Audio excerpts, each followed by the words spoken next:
Orang-orang pada mandi bola, tiga wanita ini malah mandi uang. Semua uang itu mereka dapatkan dari sebuah bank federal. Uang yang seharusnya dihancurkan ini sama mereka malah diambil dan dibuang ke dalam tong sampah. Dan selanjutnya uang-uang itu dimasukkan ke dalam pakaian dalam mereka. Semuanya sampai tidak muat lagi. Tapi ya tetap dipaksa, ya nama juga rezeki nomplok. Tiga orang ini terdiri dari Nina, Jackie, dan Bricket. Dan yang terakhir ini adalah otak pencurian uang tersebut.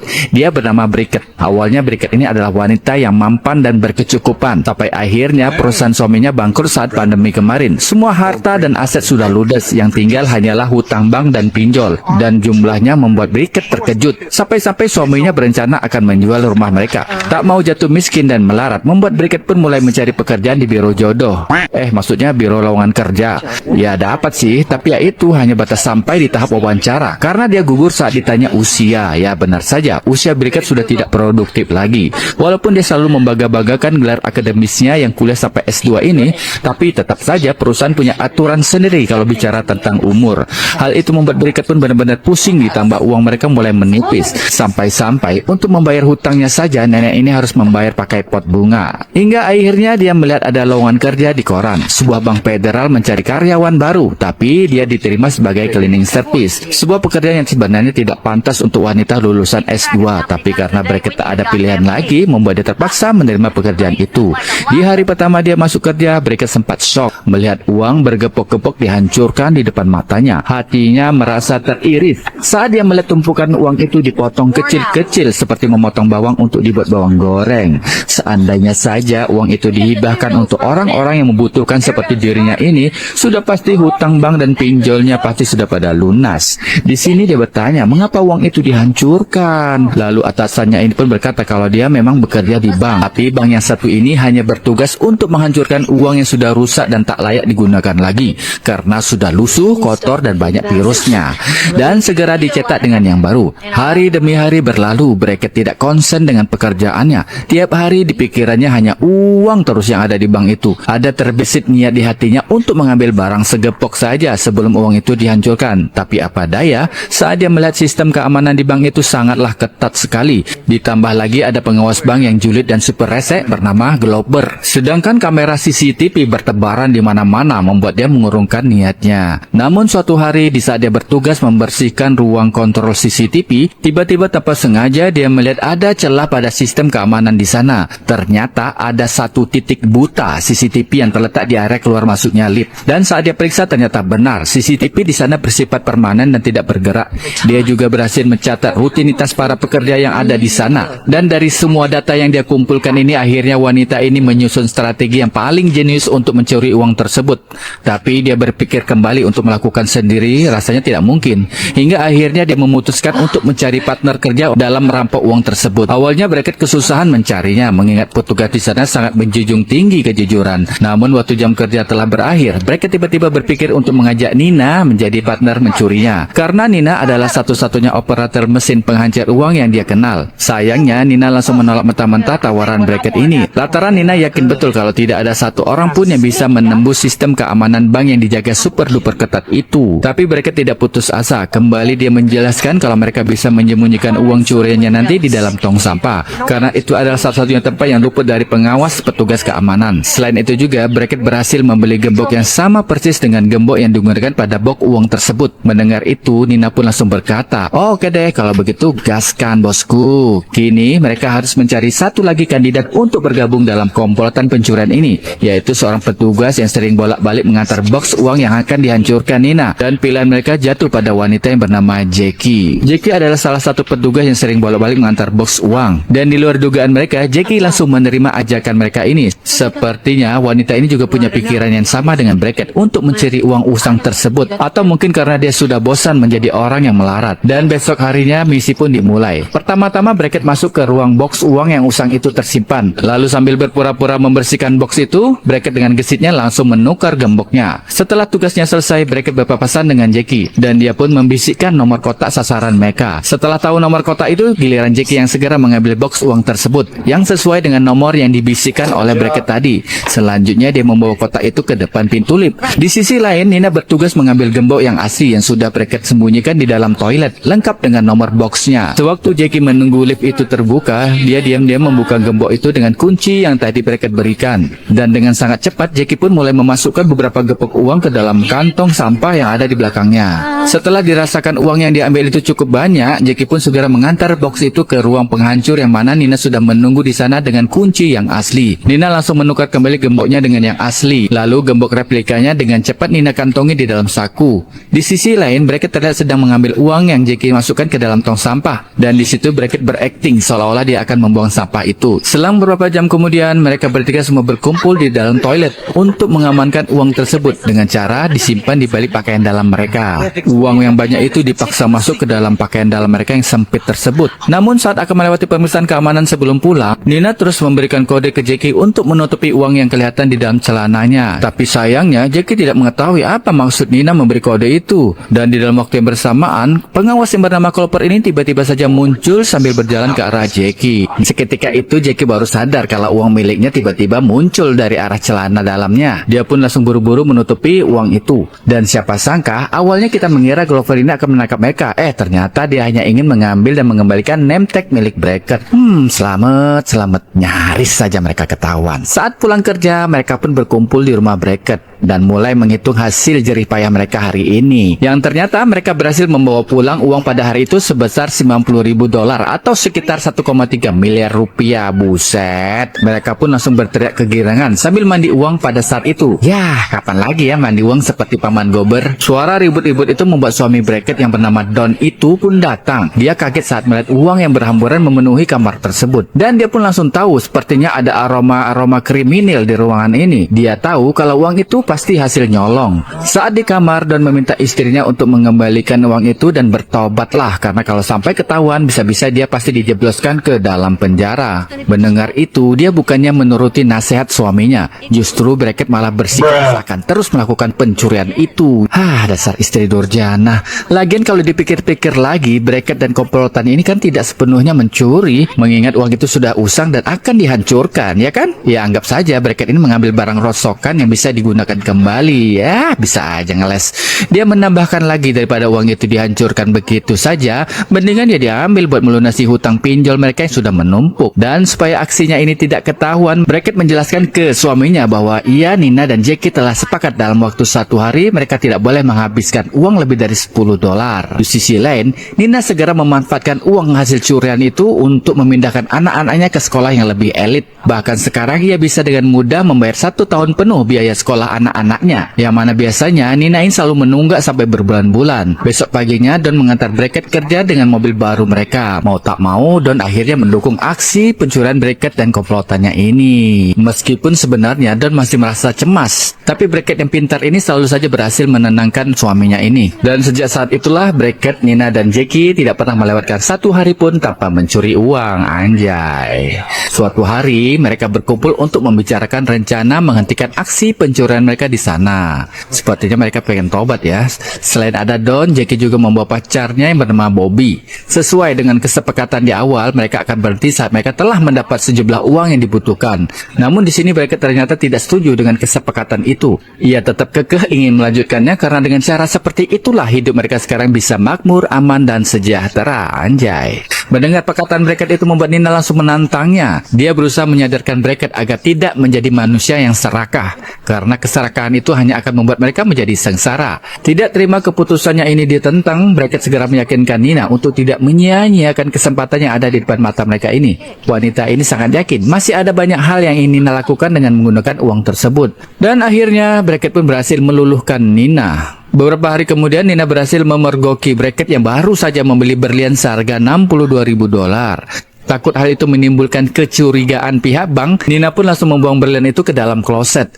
Dan ketika mereka akan memulai kembali aksi pencurian mereka hari ini, tanpa sengaja, Nina menjatuhkan kunci gembok yang asli ke dalam wastafel. Anak kunci itu adalah anak kunci gembok replika yang mengunci kotak uang yang akan dihancurkan mereka pada hari ini. Tanpa kunci itu, mereka tak akan bisa membuka kotak itu dan bisa jadi aksi mereka menguntit uang bank selama ini akan terbongkar. Sedangkan waktu istirahat Nina telah habis dan dia pun mau tak mau harus kembali bekerja di ruang penghancur penghancur uang tersebut. Tanpa kunci itu, Nina akan dicurigai oleh pihak keamanan. Untuk itu, Nina terus mengulur-ngulurkan waktunya untuk membuka box uang tersebut. Dia menunggu Brackett mengambil kunci cadangan yang ada pada Jackie. Sementara itu, di dalam toilet ini, Brackett masih memikirkan cara untuk mengambil kunci itu hingga akhirnya membuat Glover jadi curiga. Karena berdasar pemantauannya dari CCTV, Brackett sudah terlalu lama berada dalam toilet tersebut. Sementara Jackie baru tahu lewat telepon pacarnya kalau Brackett membutuhkan kunci cadangan itu. Sementara Glover yang sudah tak tahan lagi untuk mengetahui apa yang dilakukan Brackett di toilet itu akhirnya menyusul ke sana. Dia pun masuk dan langsung memeriksa seluruh ruangan. Melihat itu, Brackett langsung mengelabui atasannya ini dengan berakting seakan-akan dia terlalu lelah karena setiap hari harus membersihkan kotoran manusia yang menempel di toilet. Merasa ucapan Brackett ini cukup masuk akal membuat Glover mempercayainya dan pergi dari situ. Masalah satu sudah terselesaikan. Brackett kemudian buru-buru keluar dari situ dan menuju titik mereka akan menukar kunci tersebut. Sementara itu, Jackie sudah ada di titik itu dan ingin masuk ke dalam lift. Tapi sayangnya ada dua pegawai bank di dalam lift itu. Karena takut ketahuan, Jackie pun berpura-pura marah sambil melemparkan permen karetnya yang ternyata di dalamnya ada kunci yang mereka cari. Kunci itu menempel di dinding bersama permen karet. Sementara itu di ruang penghancur uang, Nina sudah berada di urutan kotak yang mana kuncinya hilang tadi. Apalagi di sana ada satpam yang selalu mengawasi Nina. Dia jadi terpanggil ingin menolong Nina yang kesulitan untuk membuka gembok itu. Di sisi lain, Brackett berhasil mencapai lokasi di mana Jackie melemparkan kuncinya tadi. Dan benar saja kunci itu masih ada di sana dan menempel di dinding. Dan sedikit mengomel, dia berakting sambil mengambil kunci tersebut. Dan dia pun langsung berlari menuju ruang penghancur uang dan kunci itu sekarang ada di tangannya. Sementara itu satpam ini masih berusaha untuk membuka gembok itu. Dia tidak tahu kalau anak kunci itu bukan milik gembok tersebut. Wajar saja tidak mau terbuka. Dan syukurlah akhirnya Brackett sampai juga di sana. Lalu dia meminta agar pintu itu dibuka oleh bang satpam ini. Lalu dia pun membukanya dan di saat itu juga Brackett melempar kunci tersebut dan langsung disambut oleh Nina. Kini dia sudah bisa membuka gembok replika tadi. Namun sayangnya Nina tidak menyadari kalau dia lupa menyembunyikan kuncinya yang asli dan tanpa sengaja hal itu dilihat oleh petugas keamanan yang bernama Ferry ini. Sejak kejadian itu, Ferry jadi curiga dengan Nina. Untuk memastikan hal itu, Ferry pun sengaja menunggu Nina di parkiran dan berupaya melakukan cek fisik terhadap Nina.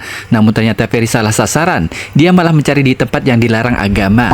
Saat itu terjadi, Nina hanya terdiam keenakan. Ferry yang polos malah bingung karena apa yang dia cari tidak ada di sana. Wajar saja Barry berani melakukan hal itu dengan alasan ingin memeriksa apa yang bersembunyi di dalamnya. Di sini sebenarnya Barry menyayangkan apa yang telah dilakukan oleh Nina dan komplotannya. Saat bertemu dengan Brackett dan Jackie, Nina pun langsung menceritakan peristiwa itu. Tapi anehnya, Barry tidak melaporkan kejadian itu ke pihak berwajib. Brackett berkata, jangan-jangan dia naksir kamu. Coba deh kamu temuin dia. Aku? Iya, kamu. Masa aku?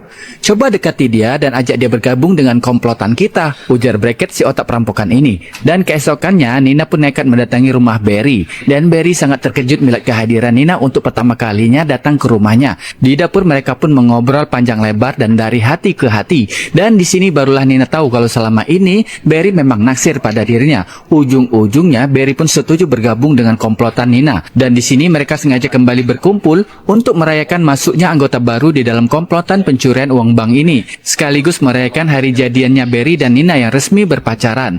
Selain itu juga mereka kembali menyusun strategi yang baru. Karena kehadiran Barry, otomatis mereka harus membuat settingan baru lagi dalam tugas masing-masing anggota. Yang jelas, aksi pencurian mereka sekarang semakin mulus dan lancar. Karena kehadiran Barry yang seharusnya bertugas mengawasi mereka, pada kenyataannya nanti dia akan tutup mulut dan matanya, membiarkan pencurian itu terjadi di depan mata. Barry sebagai satpam yang bertugas mengawasi kamera CCTV dan pemeriksaan barang sebelum pulang akan meloloskan komplotan ini begitu saja. Dan sejak Barry bergabung, pendapatan mereka dari hari ke hari semakin bertambah. Dan hanya butuh waktu 6 bulan saja mereka sudah kaya raya tajir menggelintir. Dan mereka pun setiap minggu berkumpul dan merayakan keberhasilan mereka ini. Dengan uang hasil curian itu, Jackie dan Bobby berhasil membeli 1 unit sepeda motor Harley impian mereka. Sedangkan Nina langsung membeli 1 unit rumah di perumahan elit. Dan tentu saja Barry hadir di dalamnya sambil mengurus keuangan Nina dan keluarganya. Saking banyaknya uang yang mereka curi, sampai-sampai mereka tidak tahu lagi harus disimpan di mana. Seperti Jackie dan Bobby, terpaksa mereka membeli mobil camper van yang baru dan besar untuk menyimpan tumpukan uang hasil curian mereka selama ini. Saking tidak muatnya lagi, sampai-sampai uang itu harus dikubur di dalam tanah. Sedangkan Brackett dan suaminya membeli sebuah rumah yang besar dan megah. Itu gara-gara Nyonya Brackett sebagai otak perampokan itu menyarankan anggota komplotannya untuk tidak menyimpan uang di dalam bank. Dan jangan pernah ada transaksi transaksi lebih dari $10.000. Jika itu terjadi, maka pihak bank akan curiga dan pihak berwajib akan segera menyelidiki mereka. Seperti hari ini, dia merasa kalau dirinya sedang diawasi oleh seseorang yang tak dia kenal. Dan benar, apa yang ditakuti oleh Brackett ini pun mulai terjadi. Di Bank Federal tempat dia bekerja didatangi oleh seorang pengawas keuangan yang melakukan audit internal. Di sana dia sengaja melakukan hal itu untuk melaporkan Clover jika ada pegawai Clover yang telah melakukan pencurian. Mendengar itu, Jackie pun panik dan langsung mengumpulkan teman-temannya. Dia berkata kalau posisi mereka sekarang mulai terancam. Mereka akan segera tertangkap. Ada orang yang ingin melaporkan mereka. Brackett sedapat mungkin menenangkan teman-temannya. Bahkan karena penasaran, Brackett sendiri yang akan melihat pengawas keuangan tersebut. Dan benar dugaan Brackett, ternyata pengawas keuangan itu adalah orang yang kemarin mengawasi dirinya. Seketika Brackett berubah menjadi pucat. Tapi untungnya Clover tidak langsung mempercayai orang ini. Bagi Clover, sistem keamanan di sini sangat ketat. Tidak ada satupun pegawai yang bisa menembus sistem keamanan yang telah dibuat oleh bank ini, apalagi bisa mencuri di dalamnya. Dan tentu saja jika sampai itu terjadi, posisi Clover sebagai manajer di bank itu pastinya akan ikut terancam. Hal itu membuat Clover mengusir pria itu secara halus.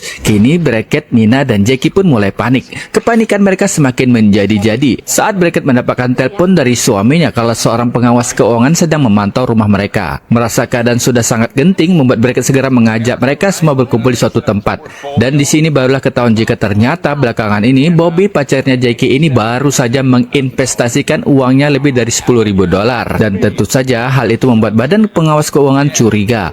Maka dari itu Brackett pun menyuruh mereka semua untuk melenyapkan uang usang yang masih tersisa di rumah mereka agar pihak pengawas keuangan tidak memiliki bukti jika suatu hari mereka tertangkap. Sebenarnya Brackett merasa sangat berat jika harus melenyapkan semua uang itu. Hatinya teriris saat melihat suaminya mulai membuang semua uangnya di dalam kloset. Sementara Jackie dan Bobby menghilangkan barang bukti mereka dengan cara meledakkan bus pariwisata mereka yang lama yang isinya adalah seluruh hasil uang curian. Awalnya mereka senang dan merasa berhasil, namun tetap saja mereka pada akhirnya tertangkap juga. Sementara Nina membakar semua uangnya. Namun saat aksi itu sedang berlangsung, tiba-tiba polisi datang menggerebek rumah mereka. Tapi untungnya Nina masih sempat membakar tumpukan uang milik mereka. Ternyata polisi ini beraksi atas laporan pengawas keuangan tersebut, dan dia juga menunjukkan alamat Brackett yang dia curigai sebagai otak perampokan tersebut. Dan benar saja, saat polisi masuk ke dalam rumah Brackett, mereka mendapatkan suami Brackett yang sedang kepergok menghilangkan barang bukti. Tapi untungnya Brackett masih sempat mengambil satu tas besar uang miliknya dan diam-diam kabur dari situ lewat halaman belakang. Dan akhirnya usailah sudah sepak terjang kelompok ini, satu persatu mereka tertangkap dan mereka semua juga langsung diintegrasi oleh polisi secara terpisah. Kecuali Brackett. Wanita ini malah sempat-sempatnya bersembunyi di sebuah hotel yang mewah. Namun saat dia sedang asik minum kopi di restoran hotel, tiba-tiba ia didatangi oleh seorang pengawas keuangan dan langsung mengancam dirinya. Bukannya takut, Brackett malah tersenyum tanpa takut sama sekali. Brackett berkata kalau pengawas keuangan ini tidak akan pernah bisa menangkap dirinya karena dia bukan seorang polisi, dan yang paling penting dia juga tidak mempunyai bukti yang kuat untuk menjebloskan dirinya ke dalam penjara. Setelah puas mengatai itu, Brackett pun pergi meninggalkan pengawas keuangan itu sendiri. Dia pun langsung mendatangi rumah Mr. Hotman sambil menghambur-hamburkan bergepuk-gepuk uang di hadapannya. Dia bermaksud menyewa Mr. Hotman sebagai pengacara suami dan teman-temannya. Tentu saja tak pakai lama mereka pun langsung capcus pergi ke kantor polisi. Di sini barulah terlihat popularitas Mr. Hotman yang cukup disegani ini, membuat Brackett bisa melihat teman-temannya yang sedang terkurung di dalam sel. Dan berkat kemampuan pengacara ini bersilat lidah dan memutar-putar fakta, membuat pihak polisi yang tidak mempunyai bukti yang kuat dengan terpaksa melepaskan mereka semua. Mereka pun langsung bernapas lega menyambut kebebasan ini. Ini semua berkat Brackett yang pintar membelanjakan uang miliknya. Saat mereka keluar dari kantor polisi, di saat itu juga Brackett melihat teman-temannya untuk terakhir kalinya. Setelah itu, mereka pun tak pernah bertemu lagi. Namun, 8 bulan kemudian, Brackett sengaja menggelar reuni kecil-kecilan untuk para alumni komplotan pencuri uang bank yang tertangkap kemarin. Dia mengajak Nina dan Jackie bertemu di suatu kafe, tempat di mana untuk pertama kalinya mereka merencanakan perampokan mereka. Setelah sekian lama mereka tak bertemu satu persatu dan mereka mulai menceritakan kehidupan mereka masing-masing selama 8 bulan terakhir ini. Di di mana Nina akhirnya menikah dengan Barry, sementara Jackie berpisah dengan Bobby, dan kini dia bekerja sebagai pramusaji. Lalu ketika tiba giliran Brackett bercerita, dia malah mengajak Nina dan Jackie masuk ke ruangan uang bawah tanah rumahnya. Dia berkata kalau ada kejutan buat mereka berdua, dan saat mereka masuk ke dalam ruangan itu, betapa terkejutnya Nina dan Jackie melihat bergepok-gepok uang yang dibungkus dalam kantong plastik. Rupanya selama ini Brackett selalu menyisihkan dan mengumpulkan uang curiannya di ruang bawah tanah tersebut. Dengan demikian mereka masih memiliki uang yang sangat banyak dari hasil jerih payah mereka selama ini. Dan cerita ini pun akhirnya berakhir. Nah, kira-kira apa yang akan kalian lakukan jika kalian di posisi seperti mereka, bekerja di bank khusus penghancur uang? Mulai sekarang, buatlah rencana. Bye. Jangan lupa subscribe.